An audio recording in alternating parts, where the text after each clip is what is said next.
Imagine your child thriving in a classroom where they're truly included and learning alongside their peers. Sounds incredible, right? But what if I told you this isn't just a dream? It's their legal right to learn in the least restrictive environment, or LRE. If you've ever wondered what LRE really means or how to fight for it in your child's IEP, stick with me. We're breaking it all down right now. Welcome to Disability Ed Pros. I'm Diana Fannin, epilepsy warrior, school psychologist, special education director, and autism mama. On this channel, I share evidence-based strategies, advocacy tips, and personal insights to empower parents of children with disabilities. So what is LRE? LRE stands for Least Restrictive Environment, and that is a foundational principle of the Individuals with Disabilities Education Act, or IDEA. Now, I talked in detail about it with analysis and legal background in my video, Is LRE the Answer? And I'll link it here. But that means that schools must educate students with disabilities alongside their non-disabled peers to the maximum extent appropriate. So in other words, your child should be learning with their peers as much as possible, unless their needs absolutely require something different. The goal of LRE is that students should not be made to fit into the district's programs, or into a one-size-fits-all model.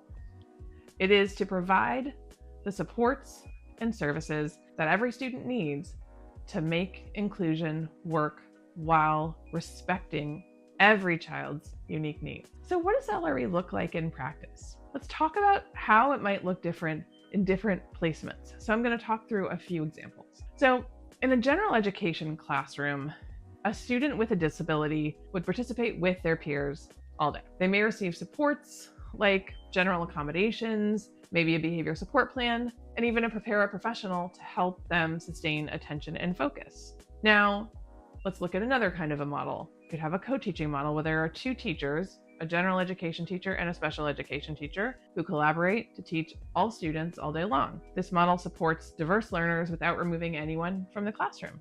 Now, some districts have something called a resource room, which is a separate setting where students may be pulled throughout the day, and a student might spend some of their time there and most of their time in a general education classroom. That smaller room allows for an opportunity to have specialized instruction with fewer distractions, and they may get help on reading or math or whatever else they need to help with. Now, when considering a setting like general education or resource, the important thing to know is that there is no all or nothing. It is a little bit of this, a little bit of that. It's kind of like, making a recipe. So for example, if you have a child who's in a general education classroom, they may be there 90% of the day. They may only go to a resource room for 20, 30 minutes, 45 minutes a day. Now, a continuum of services can and should be individualized, because that's what it is. It's a continuum. And the team should be considering each and every goal and how to meet those needs and how to address that goal and which setting makes the most sense. So in a more restrictive placement now, so we've moved from gen ed, we've considered co-teaching, and we've considered a resource room. Now we have students who need more extensive support. Think about placement in a separate classroom, a special day class, or even a separate school. We have a couple different kinds of separate schools, but these should all only be considered after the other options have been explored and exhausted, knowing that they aren't going to be able to provide the level of support for the student. The other really important thing to know is that every student's LRE will be different. So LRE isn't one thing. One student might be in their LRE in general education with 30 minutes of services a week. One student might be in their LRE with co-teaching support. One student might be in their LRE in a special day class, which is a separate setting, or even a non-public school, which is a separate school.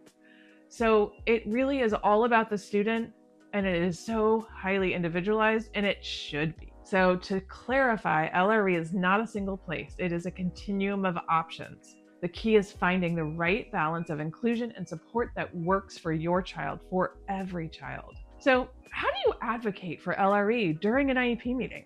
As a parent, you are incredibly important. You are instrumental in ensuring that your child is educated in the least restrictive environment. So I have 3 questions that I would encourage you to ask during IEP meetings to effectively advocate for inclusion in consideration of the LRE. 1, what supports and services can we add to make this placement successful? Now, why is this question so critical? What it does is it shifts the focus to solutions instead of problems. This is similar to the way we talk about strengths-based IEPs in order to focus on a child's strengths rather than their areas of deficit. So this takes that approach where we talk about making a placement work for the child. So what do we need to put in place, or how do we make this particular placement work? We don't just want to place a child in a classroom and then walk away and hope it works. We don't want to leave the teacher either. So what does the teacher need? Does the teacher need something? Do they need training? Do they need an additional person? Do they need additional staff? Does it need a schedule change, right? So there's all kinds of things we can do if we think creatively. Question 2, how can we integrate my child's IEP goals into the general education classroom? So this keeps the team focused on inclusion, and then we can make sure that the additional instruction, whether it is special education or whether it is in the general education classroom, that it is working on supporting the child's goals. This means that IEP goals need to be written with the end goal of inclusion and LRE in mind.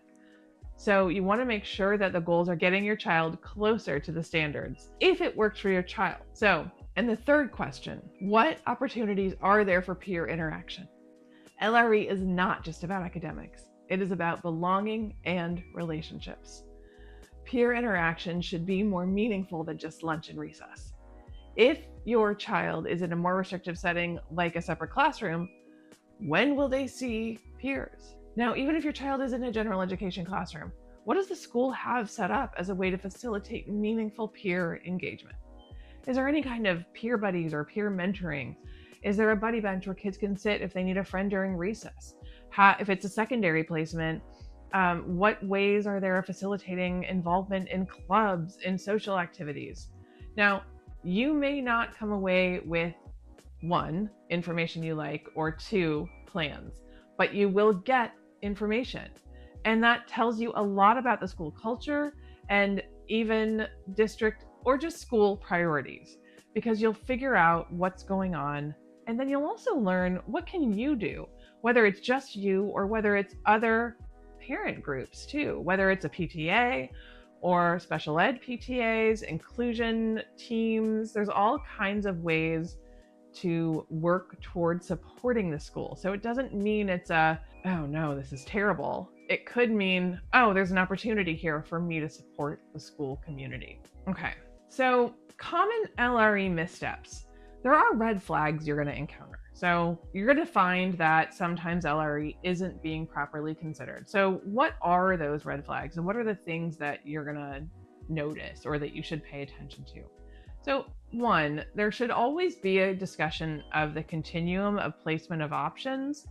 And so sometimes you'll hear, or the team will start a meeting with a predetermined placement without discussing supports first. That's a huge red flag. And I have another video that talks more about predetermination in real, like, significant, really thorough depth, and I'll link that here. So if they only focus on one placement and they don't talk about anything else, then that's a red flag. Okay, so the second one, if the team focuses only on your child's weaknesses and their challenges and the difficulties, and that's all you're hearing and you're not hearing strengths, that's another red flag, and it's time to redirect the conversation. So you can do that as a parent. I hope you don't have to, but you can. And then third, if you hear phrases like, we've done that before, or it won't work, remember, the law requires schools to make every effort to support LRE, and so you can say that. You know, when you hear those red flags, don't be afraid to ask for specifics. What data do you have to suggest that this placement isn't appropriate? One of the things I hear a lot is the student could never, the student wouldn't be able to. So we don't have information if a student has never been in that placement. So sometimes we got to give it a shot. It doesn't mean we do it blindly. We try to set them up for success, but we don't know. So asking about staff training and staff support is another great question to bring up. Does the staff need additional training in order to make this happen? Those are really good questions to ask. What can we do to make that happen?